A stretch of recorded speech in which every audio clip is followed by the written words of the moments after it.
Best thought is जिनने भी fees नहीं भरी है वो अपनी फीस भरे। हाँ, हमारे स्कूल में जिन भी बच्चों की फीस नहीं भरी होती थी उनकी सामूहिक बेइज्जती होती थी। और उससे भी ज्यादा दर्द की बात यह है कि वो जो बच्चा थॉट पढ़ रहा है उसने भी फीस नहीं भरी है। स्कूल वालों ने इंटेंशनली उसको वो थॉट दिया था ताकि उसकी अंतरात्मा भी बेइज्जत फील करे। उस दिन हम सब बच्चों को असेंबली में 2 घंटे तक खड़ा रखा था क्योंकि हमारी प्रिंसिपल मैडम ने दिन रात मेहनत करके कोई सा तो नारी शक्ति का अवार्ड खरीद लिया था। लास्ट 2 पेटी बोल रहे हैं लोग। बाप रे, 2 किसको बोलते हैं आपको पता भी है? 2 में तो नहीं। हाँ। लेकिन मैडम आप मानोगी नहीं, आपके पहले जितने लोग आए उनको मैंने 4 पेटी से कम में दिया नहीं है किसी को। चलो उठा लो इसको। अरे उसको नहीं, लाश को। ठीक है। मैम आपको दिख रहा है ना सामने का राम नाम।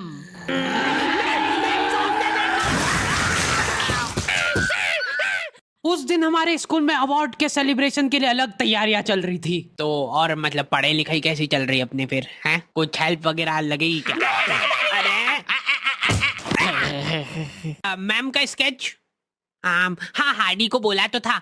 मैं स्कूल में स्केचेस का धंधा करता था, 100 रुपए प्रति स्केच और लड़कियों का फ्री में।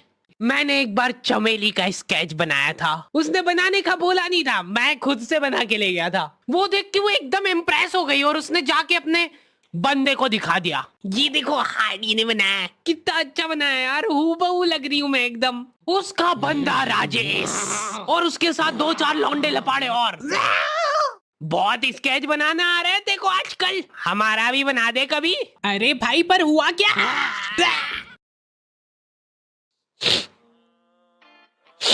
मैं रोते हुए एक ही चीज सोच रहा था कि ऐसा क्या गलत कर दिया यार मैंने। सिर्फ आई लव यू चमेली तो लिखा था मैंने।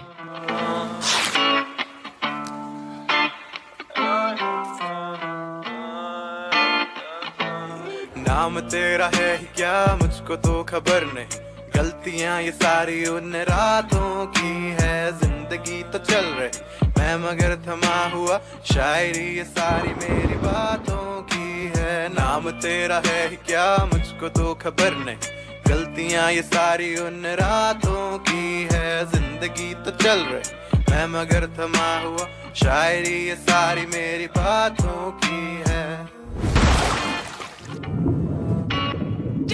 ये क्या बना के लाए हो? मिट्टू लग रहा है एकदम। निकलो। ड्राइंग वाली मैडम ने मेरे को प्रिंसिपल मैडम का स्केच बनाने का बोला था और मैं अपनी जिंदगी का सबसे वाहियात स्केच बना के ले गया क्योंकि फ्री में बनवा रहे थे मेरे से। मैम अब फ्री में तो ऐसा ही मिले। असेंबली ग्राउंड में सारे कैदियों को हाइट वाइज खड़ा करा जाता था और जो भी बच्चा प्रेयर के बीच में आंखें खोलता था या हिलाडुली करता था पसीना पोंछ रहा था वो बेचारा। प्रेयर खत्म होने के बाद हमारे आसपास लाशें पड़ी होती थी। असेंबली से क्लास तक का फासला बहुत कठिन होता था कुछ बच्चों के लिए।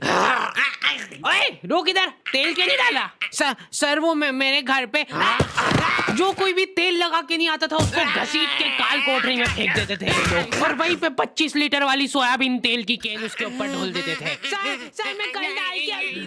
बेचारे बच्चे फिर भी जैसे तैसे अपने क्लासरूम तक पहुंच रहे हैं और वहाँ पे टीचर के आते पता ही नहीं है। उनकी अलग मीटिंगें चल रही है ऑफिस में। अच्छा चलो बताओ कि अपन इन बच्चों को और किस तरीके से लूट सकते हैं। मेरे पास एक आइडिया है। देखो अपन क्या है कि एक प्रोजेक्टर लगवाते हैं एक ही क्लास में। कैदियों को क्लास में कोई संभालने वाला नहीं होता है तो ये अपने जंगली पने पे उतर ही आते हैं। मैं डर रहा हूँ। लोहे की स्केल से बेंचे रगड़ रहे हैं, मिस्त्री फेल हो जाए इनके सामने, ऐसा फिनिशिंग वाला काम करते थे। लेकिन इनके जंगली पने यहीं पे खत्म नहीं हो रहे। 2 लौंडे उठे और उन्होंने उनकी बेंच उठा के खिड़की से बाहर फेंक दी। अब उनको देख के बाकी बच्चे भी क्लास का सारा सामान उठा के खिड़की से बाहर फेंक रहे। और क्यों कर रहे हैं ये सब वो इनको खुद को नहीं पता है।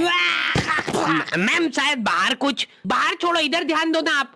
तो अपन ये जो प्रोजेक्टर लगवाएंगे इसको अपन नाम देंगे स्मार्ट क्लास